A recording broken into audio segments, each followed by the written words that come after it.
Zimbabwe పర్యటనను team India shocking ఓటమితో మొదలుపెట్టింది. తొలి టీ20లో జింబాబ్వే చేతిలో భారత్ పరాజయం చెందింది. టీ20 ప్రపంచ కప్ 2024 గెలిచి విశ్వ ఛాంపియన్ గా నిలిచిన సరిగ్గా వారానికి భారత్ కు ఈ ఓటమి ఎదురైంది. అయితే ప్రపంచ కప్ ఆడిన ఆటగాళ్లు ఎవరు జింబాబ్వే మ్యాచ్ లో లేరు. యువ భారత ఆటగాళ్లు బరిలోకి దిగారు. హరారా వేదికగా జూలై 6న జరిగిన మ్యాచ్ లో భారత్ 13 పరుగుల తేడాతో ఆతిథ్య జింబాబ్వే చేతిలో ఓడింది. దీంతో 5 టీ20 సిరీస్ లో టీమిండియా 0-1తో వెనుకబడి ఉంది. చెత్త షాట్లాడి వరుసగా వికెట్లు సమర్పించుకున్నారు భారత బ్యాటర్లు. Young star Shubman Gill captaincy చేసిన తొలి మ్యాచ్ లోనే భారత్ కు ఓటమి ఎదురైంది. ఈ మ్యాచ్ లో ముందుగా బ్యాటింగ్ చేసిన జింబాబ్వే 20 ఓవర్లలో 9 వికెట్లకు 115 పరుగులు మాత్రమే చేసింది. భారత స్పిన్నర్ రవి బిష్ణోయ్ 4 వికెట్లతో అదరగొట్టాడు. 4 ఓవర్లలో కేవలం 13 పరుగులే ఇచ్చి 4 వికెట్లు దక్కించుకున్నాడు. వాషింగ్టన్ సుందర్ 4 ఓవర్లలో 11 పరుగులే ఇచ్చి 2 వికెట్లతో రాణించాడు. ముఖేష్ కుమార్, ఆవేష్ ఖాన్ తలా 1 వికెట్ దక్కించుకున్నారు. రవి బిష్ణోయ్, వాషింగ్టన్ సుందర్ బౌలింగ్ తో మ్యాజిక్ చేసిన బ్యాటింగ్ తో విఫలమైన భారత్ పరాజయం పాలైంది. జింబాబ్వే బ్యాటర్ లో స్లీవ్ మదానే 24 పరుగులతో నాటౌట్గా నిలిచాడు.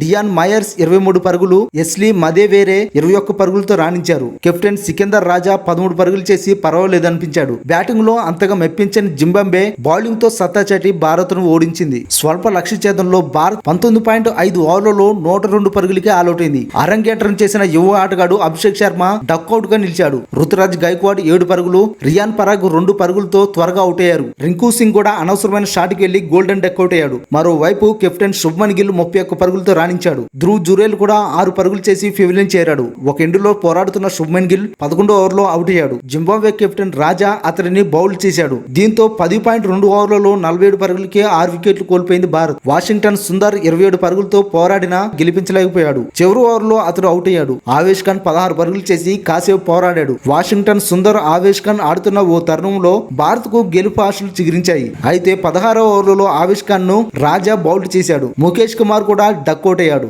వాషింగ్టన్ సుందర్ పోరాడినా ఫలితం లేకపోయింది. జింబాబ్వే బౌలర్లు వరుసగా వికెట్లు తీస్తూ సత్తా చాటారు. టీమిండియా బ్యాటర్లను నిలువరించారు.